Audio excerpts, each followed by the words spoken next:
আখিরাতি হাসানা ওয়া কিনা আযাবান্নার। আল্লাহ, এটা বউ কে রে? আল্লাহ, এটা কি দেখতেছি?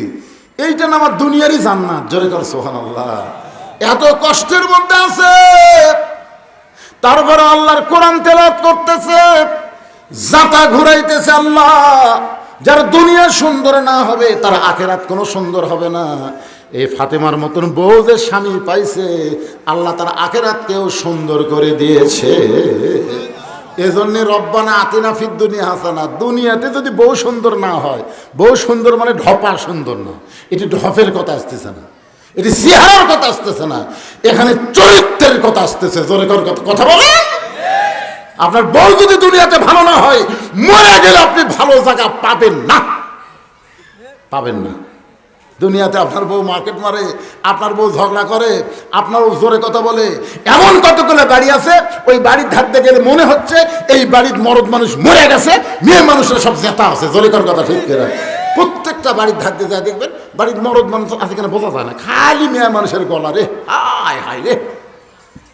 কি মরদ মনে করতেছেন আপনার বউ ঝগড়াতে এক নম্বর, যখন ঝগড়া লাগে তখন বউ কয়ে যা যা মাজাত বান্ধে যা লাখ। স্বামী বসে থাকে সিগারেট, বউ লাগে দেয়, বউ যা পারে বুঝছেন, এই চুল টুল খুলে লাগা যায়।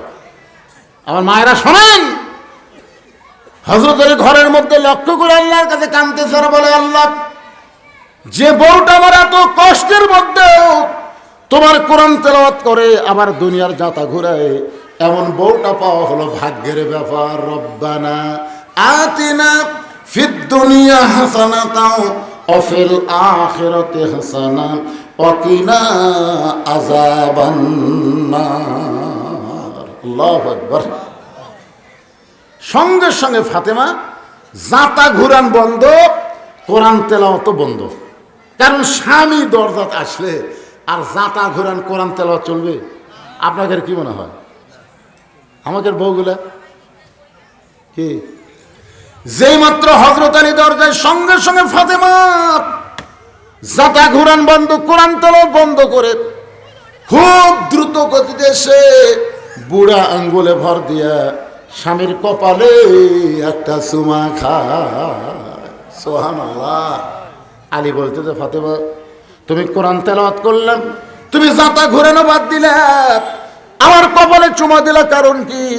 ফাতেমা বলে, স্বামী গো, স্বামী যখন বিবির কাছে আসবে তখন বিবির সমস্ত কাজ কাম আল্লাহ হারাম করে দিছে, একটা মাত্র কাজই হলো স্বামীকে খুশি করা। সুবহানাল্লাহ। আপনাকে বলতে অসুবিধা হচ্ছে? এও আজকে আপনাকে বিরুদ্ধে যাচ্ছে। তাহলে স্বামী যখন বইয়ের ঘরত আসবে, বইয়ের সমস্ত কাজ কাম হারাম, একটা মাত্র কাজ, সেই কাজ হলো স্বামীকে খুশি করা। ধরে কোন কি করা? তা আমি আপনার কপালে চুমা দিয়ে আপনাকে আমি খুশি করে দিলাম। আলী বলতেছে, তাই বলে তুমি না জাতা ঘুরান বাদ দিলে, কিন্তু কোরআন তেলাওয়াত ফাতেমা, আপনি জানেন না, শুধুমাত্র ফরজ ইবাদত ছাড়া বউ যদি ফরজ নামাজের নিয়ত করে, তখন স্বামী যদি ডাকে, ফাতেমা, ও ফাতেমা, তখন কোনো উত্তর দেওয়া যাবে না, কারণ আল্লাহর নামাজ পড়তেছে। এখন স্বামী ডাকলে উত্তর দেওয়া যাবে না।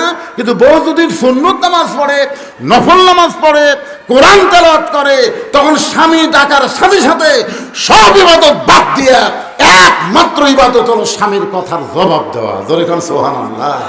কারণ রাসূল বলেছেন, আল্লাহকে সেজদা করার পরে কাউকে যদি সেজদা দেওয়ার হুকুম থাকতো ফাতেমা, তাহলে তোমাকে আমি বলতাম আলীর পায়ে সেজদা করো। সেদিন থেকে বোঝা গেল আল্লাহ ছাড়া অন্য কাউকে সেজদা করা যাবে না। কিন্তু মেয়ে মানুষের কাছে আল্লাহর পরে সবচাইতে দামি ওই মহান মানুষটি হলো তার স্বামী। আর আমরা যদি ডাকি, রহিমা, রেবেকা, কথা কয় না, ময়নাটিয়া, কথা কয় না, ও রহিমা, কি আমার কাম নাই, এত ডাকেন কে, আমার কাম নাই। আপনারা বলেন তো, কে ডাকতেছে? তা তুই কেমনে বলতেছিস আমার কাম নাই? তোর একটাই কাম হলো স্বামীর ডাকে সাড়া দেওয়া। দেখছেন, খালি ফরজ ইবাদত ছাড়া অন্য কোনো ইবাদতের মধ্যেও থাকলে নফল রোজা করতেছে।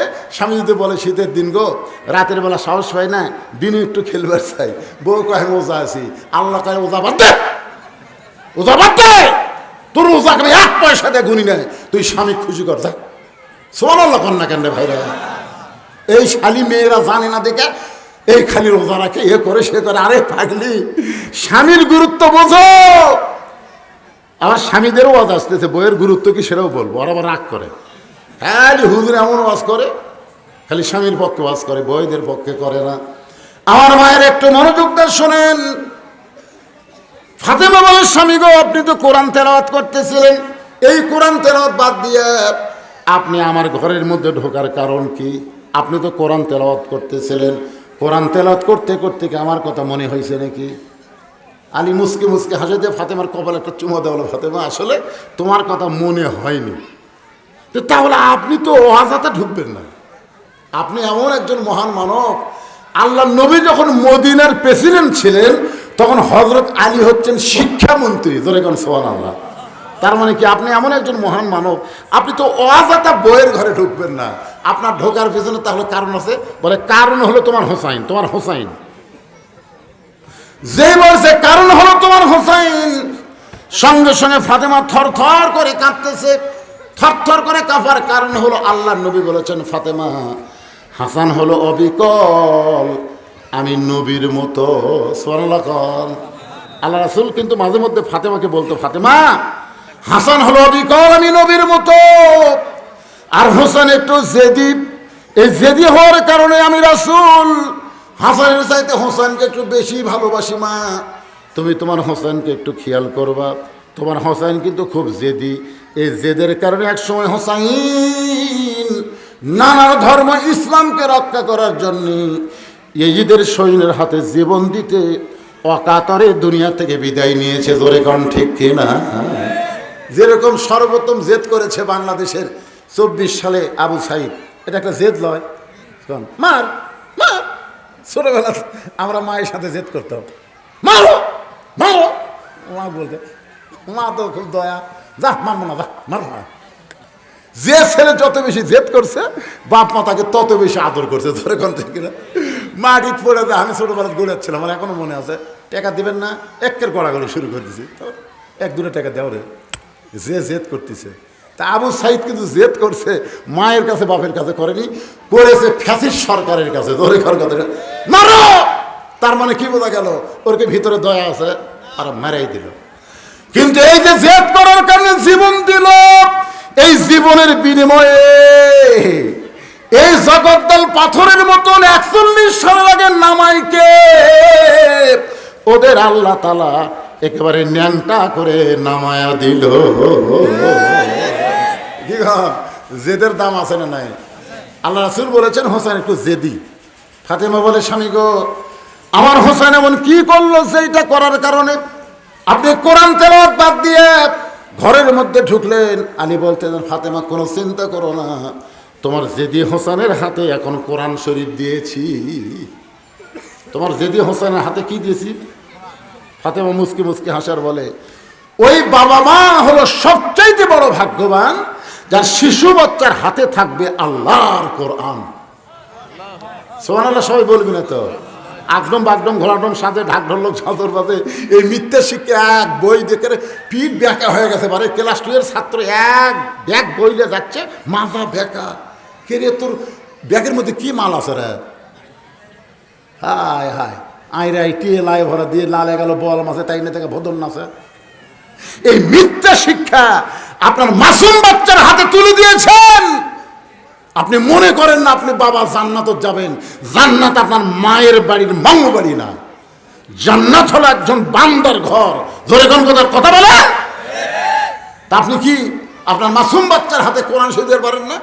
আলীর মতো, ফাতেমার মতন তারা বাপ মা আজকে খুশি। ওই বাবা মা হলো সবচাইতে বড় ভাগ্যবান যার মাসুম বাচ্চার হাতে থাকবে আল্লাহর কোরআন। যেই কোরআন স্পর্শ করতে গেলে পবিত্রতাকে শিখা লাগবে। জোরে কোন কথা ঠিক না? তা আপনি ছোটবেলা আপনার বাচ্চাকে তো পবিত্র শিখাবেন। পবিত্রতা যদি ছোটবেলা শিখে, ও জীবনে দাঁড়ায় পেশাব করবি না। জোরে কোন কথা বলেন না কেন ভাই রে? করবে? হ্যাঁ, দাঁড়ায় পেশাব করেন, পিছনে করেন, বলতেছি আপনার ছেলেকে আপনি ইঞ্জিনিয়ার করেন, ডাক্তার করেন, ব্যারিস্টার করেন, যা ইচ্ছা করেন, কিন্তু মাসুম বাচ্চা অবস্থায় তাকে আপনি পবিত্রতার শিক্ষা দিবেন। আমার কথা কি বুঝতে পারলেন? এত সুন্দর হবে। ফাতেমা বলে, স্বামী গো, ওই বাবা মা হলো সবচাইতে বড় ভাগ্যবান যাদের শিশু বাচ্চার হাতে থাকবে আল্লাহর কোরআন। ভাই আপনি কিছু বলবেন? হ্যাঁ, আসুক, অসুবিধা নেই, যখন আসে ইশারা দিবেন তাকে। ওয়াজ তো করতেছি। আমি কিন্তু এই মুহূর্তে পর্দার উপরে ওয়াজ করতেছি, মনে আছে আপনাদের? ফাতেমা বলে, স্বামী গো, হোসেনের হাতে কোরআন শরীফ দিয়ে আপনি ঢোকার পিছনে কারণ। আলী বলতেছেন, ফাতেমা দরজাত কতগুলা মেয়ে মানুষ দাঁড়িয়ে আছে। এই মায়েরা শোনেন, দরজাত কতগুলা মেয়ে মানুষ দাঁড়িয়ে আছে, তারা ফাতেমার সঙ্গে দেখা করবার চায়। হোসাইন তোমার ঘরে ঢুকে তোমার অনুমতি